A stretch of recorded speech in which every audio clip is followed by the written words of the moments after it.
Hi everyone. Um, Nurgling asked a question about whether you can use the plastic sheets that I'm using for my vignettes and dioramas on bases for miniatures. And I gave a brief description to him in response. But I said that I would try and do a video just to show how easy it is. So this is going to be my first how-to video, which is interesting, and we'll see how it goes. So first of all, you need the basic materials. This is one of the plastic sheets from Will's Kit. It's the stuff that I use for the courtyard on the Storming Stone vignette that I'm still doing. And obviously you need your plastic base.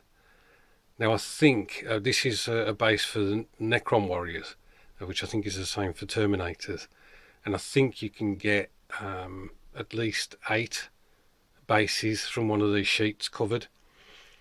So all you do is put your base on the reverse like that, and it gives you an idea of the size of what I do, the size of square that you need to cut out to put on the base. So I'll do that now. So putting my base on the sheet, I'll just hold it in position and have a rough guess at where I need to cut. That's possibly a bit big, but we'll go with that for the moment.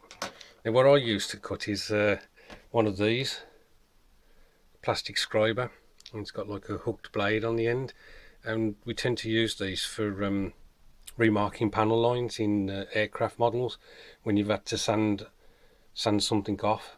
Perhaps the fuselage halves have come together and you need to fill the join, and what happens is when you sand off the glue for the join or whatever, you're sanding off some of the detail, the panel lines. So you use one of these, and I quite like using these because you don't have to use a lot of pressure to cut into the plastic, unlike with the blade, and it just seems a bit of a safer way to cut, although it can take a bit longer because, as I say, you're not using so much pressure. So all you do is use a metal rule, and using this you just gently scribe a line like that, and you just keep going over very gently and just scribing down the same line.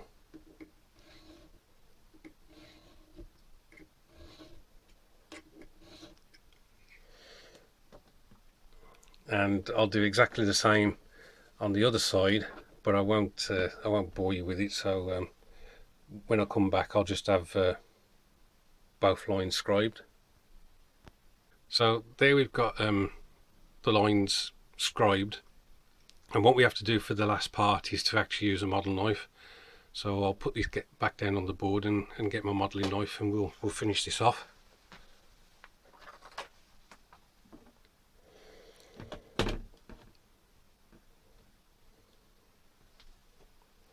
I just need to move that over there a bit so I can get in, and then just finish this off. Not too much pressure with your knives. I don't want anybody snapping a blade or something. And then along here as well. This one hasn't been scribed so much. I could see that the depth on it wasn't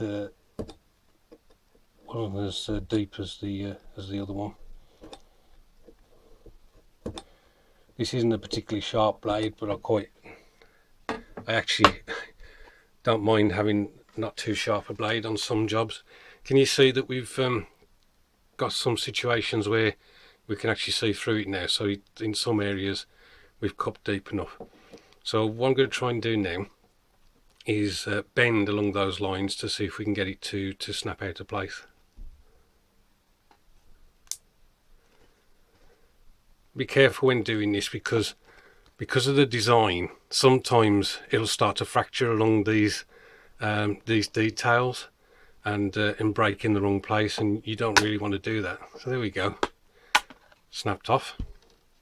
So that's our square. As I say, I've made it a bit large for this base, but I wanted to do that on purpose.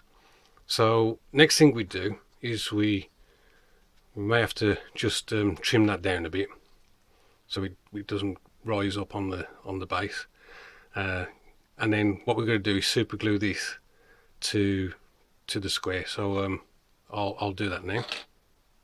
So there we are, base super glued to the material.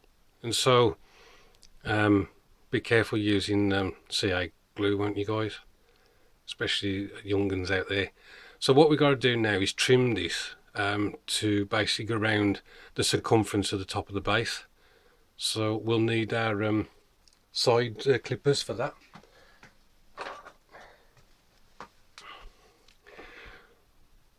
So taking the base, what you do is you start clipping off the excess that you don't need.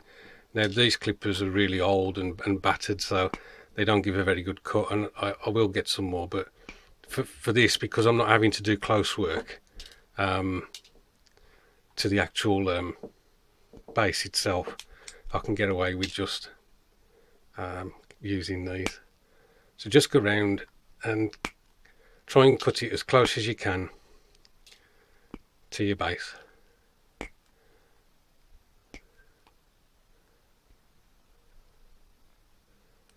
And just be careful not to go inside, because then you'll damage the material that you want to use as your design.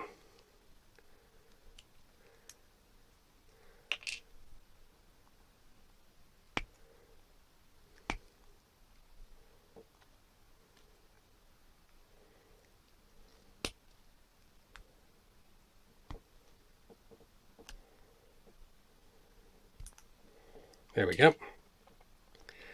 Now this part's the tricky bit, and I would ask children who are perhaps watching this to get an adult to do it. So what you want to do, this plastic is quite soft, and all you want to do now, that's why I use a blunt blade, is go round and basically trim it so that the edge of it conforms to the edge of the base. That's all you have to do.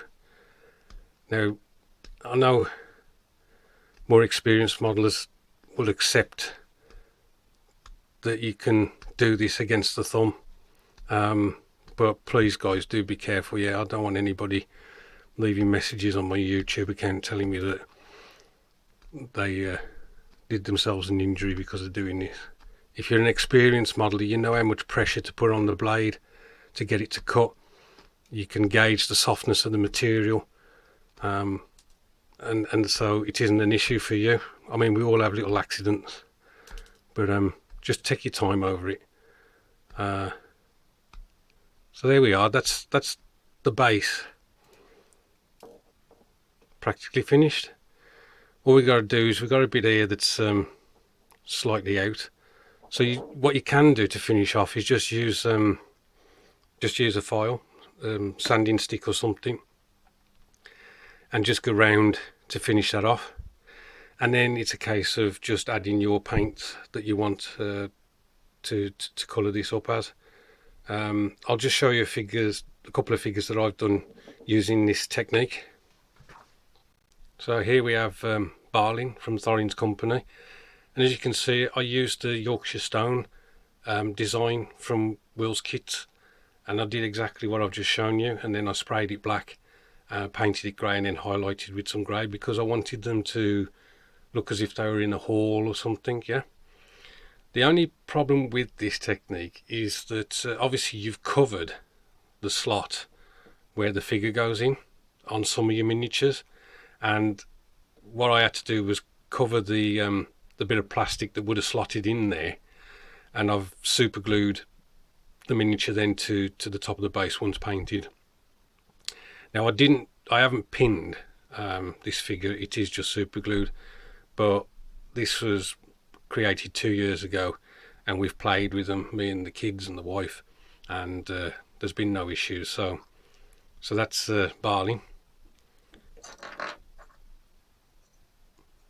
And then of course there's the main man himself, Thorin, and again he's got the same design. All the dwarves all the figures from Thorin's company, including Gandalf, had this Yorkstone paving put on their bases. Anyway guys, I hope you find that useful, and I hope it answers your question, Nurgling, and thanks for the question again, as I say, and thanks for watching.